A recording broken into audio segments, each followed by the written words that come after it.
सुखी रहें सब।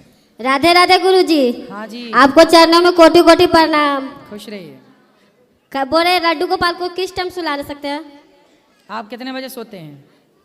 हम तो 10 बजे सोते हैं गुरुजी। बस 9 बजे उन्हें सुला दो, 8 तो बजे जैसे सुला। सुला सकते तो नहा धोआ के सुलाए। मतलब कि जैसे मतलब जोनते हैं वो दिन नहीं सुला सकते, कान्हा जी को छू सकते हैं। सुनो, सुबह नहाते हो ना? हाँ ऐसा है कि यदि आप दिन में, हाँ गुरुजी, हम कथा में बताते हैं ना कि लघु शंका जाओ तो जी 4 कुल्ला कर लो, पाँव करते धुल हैं लो, गुरुजी। फिर आप शुद्ध हैं। शौच करने जाओ तो स्नान, यदि आपने दिन भर में शौच करके स्नान किया है तो फिर स्नान कर चुके हैं, फिर हाथ पांव धुल के भगवान को सुला दीजिए। यदि आपने शौच किया और स्नान नहीं किया तो फिर स्नान जरूर करना चाहिए। तो नहीं शौच करते करने के हैं बाद गुरुजी। स्नान करना चाहिए।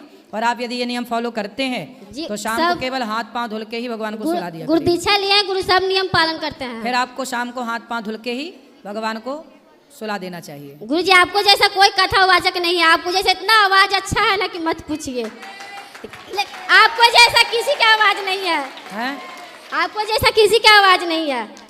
बोलता है सबको, मगर मतलब कि बोलते हैं मतलब कि जैसे बोली में जैसे लड़खड़ाहट भी रहता है, आपका आवाज क्लियर रहता है। ये आप सबका आशीर्वाद और प्यार है। गुरु सभी गुरु अच्छी माँ हैं। से मिलना है गुरु जी। सभी की आवाज अच्छी है, सभी अच्छा कर रहे हैं। गुरु जी मिल लेना अंदर, गुरु माँ से मिलना है। मिल लीजिएगा। राधे राधे गुरुजी। जी हम लोग दिल्ली से आए हैं। एक्चुअली मुझे बस ये बोलना है, मैं बहुत थैंकफुल हूँ आज सच में। मतलब हम एक्सपेक्टेड नहीं था आपसे मिलना। हम लोग ट्रिप पे आए थे दिल्ली से जयपुर एंड उदयपुर के लिए। देन हम लोग का जयपुर में ऑल ऑफ एन सडन हमारा ट्रिप चेंज हो गया एंड देन हमने मूव ऑन किया जयपुर से आगरा एंड वृंदावन।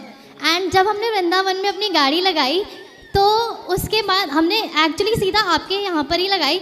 मतलब इस प्लेस पे आने के लिए, आश्रम में आने के लिए, आपसे मिलने के लिए हमने सोचा नहीं था। सच में भगवान की कृपा है, कृष्ण जी की कृपा है, पता नहीं कैसे, पर आज हम आपके सामने हैं। सोचा ही नहीं था कि आपके दर्शन होंगे। आपने माताओं का दर्शन करके और नीचे प्रसाद पाइएगा, सभी को प्रसाद पवाइए जितने लोग हैं। और सब यहाँ जितनी सेवाएं चलती हैं ना, वृद्ध माओं का दर्शन भी करिएगा भी। हाँ जी, थैंक यू सो मच। कोई सवाल हो तो बताइए। हमें कृष्ण जी से बहुत कुछ मिला है लाइफ में। हम थैंकफुल हैं भगवान जी के कि उन्होंने हमें सब कुछ दिया है। बस आपसे आशीर्वाद आज मिल गया, उसके लिए थैंक यू। और मेरी सिस्टर को एक सवाल है, हमें बहुत इंपॉर्टेंट सवाल है आपसे। मुझे नहीं पता उसका आंसर, पता नहीं किसी के पास है या नहीं, क्या क्योंकि सवाल है एक्चुअली मेरी सिस्टर की डॉटर है, तो वो बताएगी आपको। मैं शायद ना बता पाऊँ ठीक से।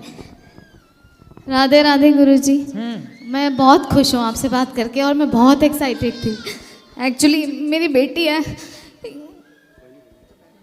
बताओ बताओ। गुरुजी एक्चुअली इसकी डॉटर है, सेकंड डॉटर है ये। तो ये जब बॉर्न हुई थी, ये 8 या 9 मंथ्स की थी, तो ये बोलने लग गई थी और टाइमली इसने चलना भी शुरू कर दिया था। अभी ये 1 ईयर की हुई नहीं थी, ये बोलने लग गई थी। लेकिन पता नहीं क्या हुआ, ये लोग दिल्ली से देहरादून शिफ्ट हुए थे जीजू के काम की वजह से, और 1 ईयर के बाद ही जस्ट इसके ये बोलना बंद हो गई। और आज ये 6 साल की है। ये सब बिल्कुल परफेक्टली ठीक है ये लड़की हमारी, लेकिन ये बोलती नहीं है। पता नहीं क्यों नहीं बोलती। ये आप जी को बहुत मानती है, भगवान जी को बहुत मानती है। हमें नहीं समझ में आ रहा कि क्या करना चाहिए, हमसे क्या मिस्टेक हुई है, नहीं पता। इन्होंने एक्चुअली सब कुछ करके देख लिया है, बट क्या है कि कुछ रह गया है। वो क्या रह गया वो हमें लग रहा है शायद आप बता पाओगे और कुछ हेल्प मिलेगी इनको इनकी लाइफ में। तो पहले ये बोलने लग गई जल्दी से और फिर बोलना बंद कर दिया। Yes yes. भगवान के चरणों में समर्पित कर दीजिएगा। बिहारी जी, जो भी कोई दोष जीवन में होते हैं भगवान ही समाप्त करते हैं। उन्हें ही पता है कि हमारे जीवन में क्या दोष है, क्या है। तो भगवान के चरणों में बेटी को बिहारी जी का दर्शन करने गए। हाँ जी गए थे। तो बिहारी जी के चरणों में ही उसको समर्पित कर दीजिए कि प्रभु आप अब इसे ठीक कीजिए, भगवान के हवाले करिए। और निश्चिंत रहिएगा, जब बिहारी जी के चरणों में आप समर्पित करते हैं तो तेरी चौखट पे आना मेरा काम है, मेरी बिगड़ी बनाना तेरा काम है। तो भगवान को समर्पण करिए, वही हैं सर्वे सर्वा, वही करेंगे सब कुछ। थैंक यू गुरुजी। हमारा लग रहा है सफल हो गया ना। हम तो ये कह रहे हैं कि जो आप कर रहे हैं वो करते थे, करते हैं और करते ही रहिएगा।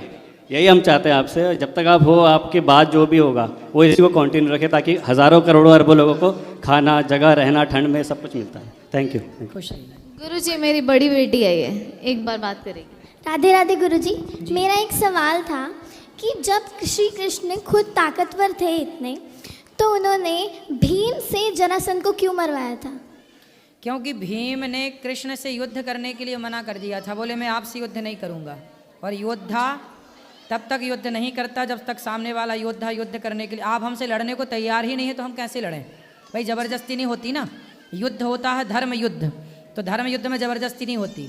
आप यदि हमसे तैयार हैं, भगवान श्री कृष्ण बोले तो थे कि हमसे लड़ो, बोल दिया जरासंध ने कि हम आपसे नहीं लड़ेंगे, आप से नहीं लड़ेंगे, भीम से लड़ेंगे।